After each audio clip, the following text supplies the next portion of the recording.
السمبوسه مش حادق وبس، جربتي قبل كده تحلي بيها؟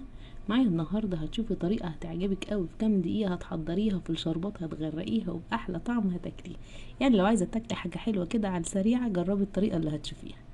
تعالي معايا علشان تشوفي ايه هي الطريقه. بسم الله كده. في الاول هتجيب شرايح السمبوسه، لو انت عاملاها في البيت او شاريها جاهزه.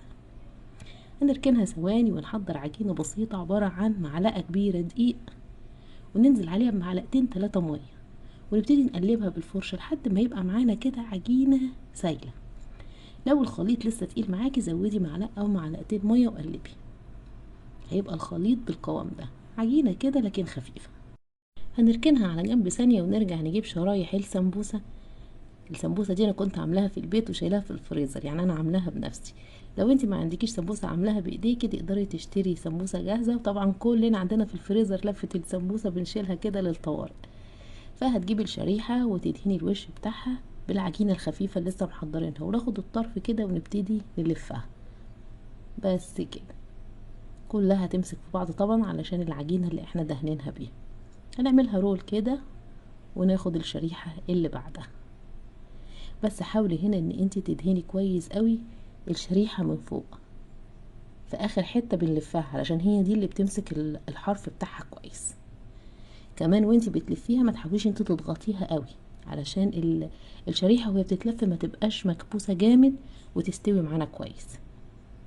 هتخلصي الكميه كلها، وبعد كده هنشوف مع بعض مقدار الشربات، لان انا الشربات كان عندي جاهز بس حبيت احط كده المقدار في السريع للي مش حافظ مقدار الشربات. بص بنلفها ازاي، بنلفها بهدوء كده من غير ما نضغطها. هنخلص الكميه كلها وده هيكون الشكل. انا عملت كميه بسيطه وانتي تقدري تعملي الكميه اللي انتي عايزاها، يعني كتري لو عايزه.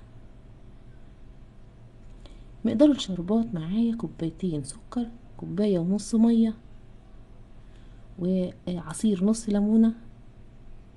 وبنرفع على النار. انا هحط عصير نص ليمونه بس مش هحط كميه كبيره، يعني ما تحاوليش تحطي كميه كبيره من عصير الليمون. وهنرفع الشربات على نار متوسطه لحد ما يبتدي يغلي. بعد ما يبتدي يغلي هنسيبه من 5 ل6 دقايق على النار. بعد كده نحط كيس فانيليا وبكده الشربات بقى جاهز معانا. ناخد بقى السمبوسك علشان نسويها، فبنحطها في الزيت. الزيت طبعا انا حطاه من الاول على النار بيكون سخن، والنار عندي هنا متوسطه او اقل من المتوسطه. وما تخليش النار عاليه علشان السمبوسه ما تاخدش لون ذهبي بسرعه من بره، ويبقى لسه القلب بتاعها ما استواش. فلما تيجي تحطيها في الشربات تبقى نيه وتحس ان هي معجنه شويه. يعني خلي النار اقل من المتوسطه او متوسطه لو انت النار عندك يعني مش عاليه قوي. وتبتدي ان انت تقلبيها. حاولي تقلبيها كده بالعيدان الخشب او بالشوكه، لان هي هتبقى عايمه على ناحيه واحده فالناحيه التانية هتبقى بيضه. فقلبيها كده وخلي ايدك فيها من وقت للتاني لحد ما تاخد اللون الذهبي الحلو ده. مجرد ما تاخد لون ذهبي بسيط طلعيها على طول. بس احنا اول ما هنطلعها في الطبق هنحط الكميه اللي بعدها، يعني هتحطي السمبوسه النيه بعدها على طول. بعد كده هناخد المستويه ونروح نحطها في الشربات. ممكن الشربات يكون محطوط جنبك على طول، يعني تطلعي من الطاسه وتنزلي في الشربات. الشربات عندنا لازم يكون بارد. انا حطيت لكم مقادير الشربات علشان ده الشربات الوسط المظبوط. بس كميه الشربات دي طبعا كتيره على كميه السمبوسه، تقدر تعملي الكميه دي وتشيليها في البرطمان وتستخدميها وقت ما تحبي، وممكن تعملي نص الكميه اللي انت شفتيها. المهم هننزل بالسمبوسه وهي سخنه في الشربات البارد، ونقلبها كده يعني من 15 ل20 ل30 ثانيه. قلبيها كده شويه لحد ما تاخد شربات كويس. بعد كده هتطلعيها على مصفى او على طبق. كده خدت كميه شربات معقوله وطالعه مستويه حلوه قوي وشاربه شربات ومقرمشه وجميله جدا. بعد الشربات ممكن ترشي عليها جوز هند او مكسرات، ولو انت مش حابه تحطيها في الشربات اصلا ممكن ترشي عليها سكر بودره.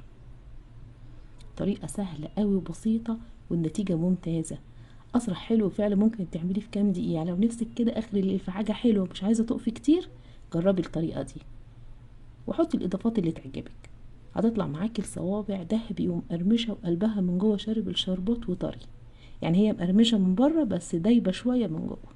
وان شاء الله لما هتجربوها هتعجبكم جدا وهتعجب الاولاد اكتر بينكم. والسلام عليكم.